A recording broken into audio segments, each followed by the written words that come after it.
Hello, welcome to my channel. ഇന്ന് നമ്മൾ നോക്കാൻ പോകുന്ന ടോപ്പിക്ക് വീടുകൾ നിർമ്മിക്കുമ്പോൾ എന്തെല്ലാം കാര്യങ്ങൾ നമ്മൾ ശ്രദ്ധിക്കേണ്ടതുണ്ട്. ആദ്യം തന്നെ നമ്മൾ ബഡ്ജറ്റ് തീരുമാനിക്കണം. അതായത് നിർമ്മാണം, മെറ്റീരിയൽ, അതേപോലെ തൊഴിലാളികൾ, അപ്രത്യക്ഷമായ ചിലവുകൾ എന്തെങ്കിലും ഉണ്ടെങ്കിൽ ഇതെല്ലാം കണക്കാക്കിയിട്ട് വേണം ഒരു യഥാർത്ഥ ബഡ്ജറ്റ് നമ്മൾ നിർണ്ണയിക്കാൻ. അതിനുശേഷം നമ്മൾ എന്ത് ചെയ്യണം? ലൊക്കേഷൻ എന്ന് പറയുമ്പോൾ അവിടെ എന്തൊക്കെയാണ് അടിസ്ഥാനമാക്കേണ്ടത്? പ്രവേശനക്ഷമത, ചുറ്റുപാടുകൾ, ഭാവി വികസനം തുടങ്ങിയ ഘടകങ്ങളെ അടിസ്ഥാനമാക്കിയിട്ട് വേണം അനുയോജ്യമായ ഒരു പ്ലോട്ട് അല്ലെങ്കിൽ ലൊക്കേഷൻ നമ്മൾ തിരഞ്ഞെടുക്കാൻ. മൂന്നാമത്തത് രൂപകൽപ്പനയും ലേഔട്ടും. അവിടെ എന്താണ്? ഇടം, പ്രവർത്തനക്ഷമത, സൗന്ദര്യ, ശാസ്ത്രം എന്നിവ പരിഗണിക്കുകയും നിങ്ങളുടെ ആവശ്യങ്ങൾക്കനുസരിച്ച് ഡിസൈനും ലേഔട്ടും ആസൂത്രണം ചെയ്യുകയും ചെയ്യാം. ശേഷം ആവശ്യമായ പെർമിറ്റുകൾ നേടുകയും പ്രാദേശിക ബിൽഡിംഗ് കോഡുകളും ചട്ടങ്ങളും പാലിക്കുകയും ചെയ്യുക.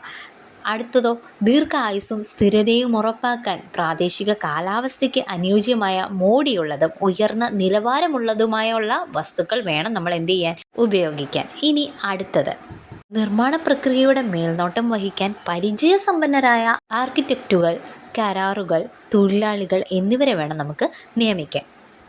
അതേപോലെ പ്ലംബിംഗ്, വൈദ്യുതി, ചൂടാക്കൽ, അതായത് തണുപ്പിക്കൽ, അങ്ങനെ ഓരോ പ്രക്രിയ വരുമല്ലോ, അതിന് അതേപോലെ ശരിയായ ഡ്രെയിനേജ് സംവിധാനങ്ങൾ തുടങ്ങിയ ആവശ്യങ്ങൾ, അതായത് അങ്ങനെയുള്ള യൂട്ടിലിറ്റികൾക്കായിട്ട് നമ്മൾ എന്ത് ചെയ്യണം?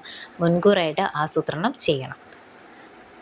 പിന്നെ വേണ്ട സുരക്ഷാ നടപടികൾ നമുക്ക് നോക്കാം. അതായത് ബാധകമെങ്കിൽ പ്രകൃതി ദുരന്തങ്ങളെ ചെറുക്കുന്നതിന് അഗ്നിശമന മാർഗങ്ങൾ, സ്മോക്ക് ഡിറ്റക്റ്റുകൾ, ദൃഢമായ നിർമ്മാണം എന്നിവ പോലുള്ള സുരക്ഷാ സവിശേഷതകൾ നമുക്ക് നടപ്പാക്കാൻ പറ്റുന്നതാണ്. അടുത്തത്, പരിസ്ഥിതി പരിഗണനകൾ.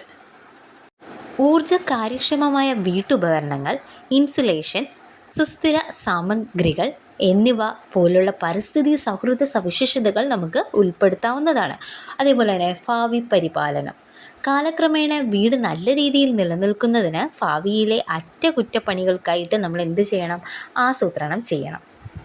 ഈ പറഞ്ഞ ഓരോ വശങ്ങളും ഓരോന്നും നല്ല രീതിയിൽ ശ്രദ്ധിക്കുന്നത് നന്നായി നിർമ്മിച്ചതും പ്രവർത്തനപരവും സൗകര്യപ്രദവുമായ ഒരു വീട് നമുക്ക് സംഭാവന നൽകുന്നതാണ്.